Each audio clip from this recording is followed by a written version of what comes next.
Alex Denise, and I want to share my story about having ichthyosis vulgaris.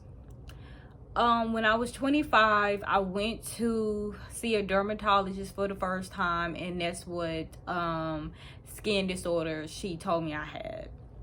I've been having it, at the time for about 20 years. So, I didn't know much about the history. So, I started doing research. So I found out it's a rare skin disorder. If I'm not mistaken, 1 out of 200 people have it. You can be born with it, or or it later appears on your skin when you're about 4 or 5, and that's what happened to me. I was about 4 when it appeared on my skin. And also I have learned that it's through the bloodline. Like, your mom or one of your grandparents can have it and you can have it, and it's no cure for it. It just goes away as you get older, and very rarely it comes back when you are an adult. My skin started to clear up, I would say, around 25, 26. So it was like my mid-20s when mine started to go away. And also, I shared this information with my grandma because I knew she had a skin disorder as well. And I remember when I was in middle school, she had told me, we were just having a conversation, a general conversation, and she had said, yeah, when I got older, it had cleared up. She said, as I got older, it went away. And I kind of put 2 and 2 together, so that's where I got it from, my grandma. I don't know anybody else in the world that has ichthyosis vulgaris besides me and my grandma. So, and then it was nice to share that with her and inform her, because she didn't know either. And it just feel good to kind of just share information with other people. And then, with that being said, since I do have a skin disorder, it's certain things I can't use. There's a lot of things I can't use. But before I get into that, I just want to, explain what ichthyosis vulgaris is. Normally, your skin sheds, often. Well, my skin doesn't shed often, so it creates a thick layer of dead skin. It's real scaly, and it's layers and layers because it doesn't shed like it's supposed to. So it creates a scale. It get real flaky, and it's really dry. So what I use to accommodate my skin, I use mostly Aveeno products. It has to be fragrance free, because if I use any body wash or any lotions that have fragrance in there, it irritates my skin and make it really dry. So I use this body wash, and then I've been using Aveeno body wash and lotion for a little bit over a decade. I think about 11, maybe 12 years. And this is the lotion I use. Since there's no cure, I mean, the doctor told me all I can do is lotion up twice a day, and that's what I've been doing to keep my skin moisturized.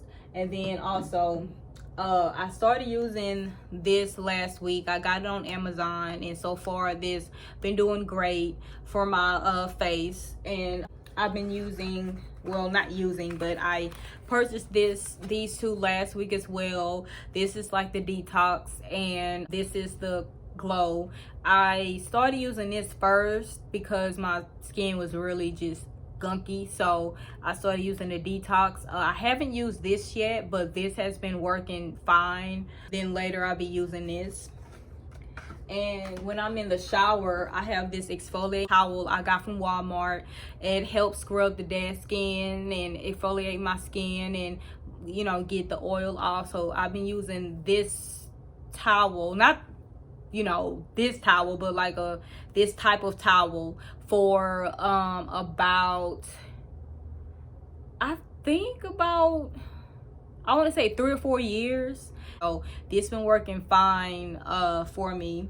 And then for my hands, I use aloe vera soap, and I use Vaseline, because lotion doesn't keep my hands moisturized long. it would probably keep it moisturized for like 30 minutes and my hands is back dry. So Vaseline really keeps my hand moisturized, and it really has been softening my hands, because I used to have hard hands and I used to be scared of shaking hands with people because my hands were so rough. So I've been using this for about five or 6 years, and it softened my hands really well. This is what I use every time I wash my hands, and this is what I use to lotion up moisturize my hands. And I use this ever so often, to scrub my hands, because it'll get, really dry here, in the creases of my hands. So I use this to scrub, because if I don't, it would harden and it would hurt to do this. So this is what I use. Thanks to my mom, because she introduced me to this, and I was like, great, I can use this on my hands. So I've been using this for like, I think this year is when I started using it. So this been working just fine for me. I'm not supposed to be taking hot showers because it dries my skin out and it makes my skin itch. I'm supposed to take lukewarm showers or baths. And then also, certain fabrics irritate my skin. I think it's cashmere fabric that irritates my skin and my body, not scratch, because it's getting irritated. And also, I cannot put oils on my face or my body alone. Like if I have lotion that have, a little bit of oil in it or what have you, that's fine. But just putting oil on my skin by itself, I get a rash. I would get like red spots that look like bruises, and I would itch. Like it really irritates my skin. Like the coconut oil, the shea butter, can't put that on there. I think Vaseline had, if I'm not mistaken, they had a product that's like an oil gel, and I think it's cocoa butter, and I used that and I got a rash, and then I started scratching. And then also, when it's the summertime and my body's high, I'm sweating, I start itching. During the wintertime, my skin get really flaky. And if I'm in somebody's house or I'm in a car and the heater is on and I get hot, I start scratching. So I really gotta keep my skin moisturized, make sure I'm eating right, and making sure I drink lots of water to keep my body hydrated. So that's what I do to accommodate my skin. That's what I've been doing for a long period of time, because I have to make sure my skin is healthy and I'm doing the right thing for my skin. Being bullied, it really started 3rd grade. I was wearing shorts and dresses all before that, but I tried to do that in 3rd grade, and for some reason that particular grade I really started getting bullied. The number one name I got called was snake skin, and then I got called a lizard.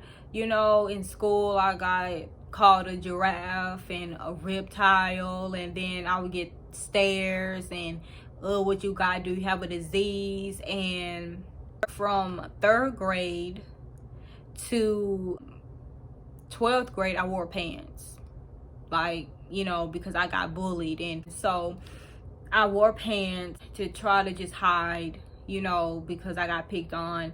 So even though they really didn't see my skin, they saw my hands. So they would say, why your hands look old? Why does it look wrinkly? Have you been picking cotton? Stupid stuff like that. You got grandma hands. I got picked on a lot for my hands because, I wasn't hiding it, and I was just like, whatever. So when I graduated high school, I was like, I'm over it. So I started wearing shorts, I was wearing dresses, my back was out. I rarely wore pants. I wore pants like during the winter time. So, but other than that, I showed my skin because I felt free and I feel more secure. I feel comfortable because I'm not in a classroom with my peers getting picked on. So when I do go out, I don't get stares. Everybody moving around, everybody going about their business, they not paying me no mind. And my skin, slowly started to heal, because I feel like my skin needed to breathe, it needed sunlight. And then also I feel like what helped me was prayer. I prayed for God to clear my skin, and He did. and I'm just so thankful that my skin is clear. And I wish I would have took a picture of my skin of how it looked like then and what it looked like now. But years ago, like, you know, it wasn't common to do a before and after picture of anything. So, you know, I was just like, I don't care, you know, anymore. You know, I want to, you know, be free. I want to wear what I want to wear. So I didn't think about taking any pictures. So with that being said, you know, I just thank God my skin is clear. You know, when I decided to have kids, I don't want them to go through the same thing I went through, because, you know, it's genetic. You know, since I have it, my kids may have it, and that's something I don't want them to go through. But, you know, if it does happen, I know how to go about it, because I've been through it, and I know how to accommodate their skin. And you know, I feel like they'll feel more comfortable because I had it and I'm okay, and my skin is cleared, and their skin will clear up too. And another thing I learned, I forgot to share this earlier. It has a little bit of Greek history. And, you know, it was known, the Greeks called it the fish scale disease. So it has a little bit of Greek history in there, and I feel like it's really cool. So now I still get, you know, questions about why my hands look like this. And I said, I have ichthyosis vulgaris. And they like, oh, what is that? You know, and I tell them, like, I'm not ashamed. I'm not going back to hiding my skin. Like, I'm 28. Like, I'm too old for that. Like, I'm like, this is what I have, and it is what it is. I have dry skin. Just comment, share your story, give pointers. Maybe it's something you use that I don't know about, and, you know, we all can share it. Because as of right now, I just know me and my granny is the only people that have it. So just share your story down in the comments, and I will see y'all all in my next video. Thank you.